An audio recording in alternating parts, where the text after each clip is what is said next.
انت يا سلام، انت يا دلعادي، اخينا.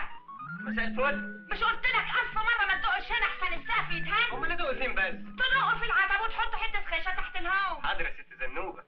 هو مال يختي بيسبل لي عينيه كده؟ مساء الخير يا سي احمد. مساء النور. الغسيل اهو، شوفوا ايه اللي هتفوه حضروه الصبح. ايه ده كله؟ انتوا عاملين عزومة ولا ايه؟ لا ابدا، كلت كفتة حلوة في بيت خالي بعمل زيها. ويخرج من كوعك؟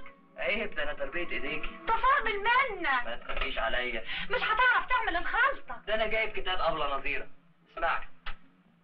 ملعقتان من السمن البلدي. حلو خام. ونصف كوب من الأرز المطبوخ. لا بسلامته اللي كان بيدق الأرزة. وتضرب بيضتان. ده انت يا اخويا هتطبخ بالناحة ويا هو. وتخلط فيهما بصلتان مخروطتان تخريطا دقيقا. فين البصل يا علي؟ حالا. ده انا مع عيوني عليك سألوني ويا ما بعد سألم. يا علي. يعني انت علي؟ الأوضة يا اخويا جالها ساعة. على الله ما تطفشوهوش ده كمان. عيب يا ست زنوبة، ودي تيجي؟ دستوركوا لما اروح اقابلك. اموت انا. يسر. رز اوي يعني.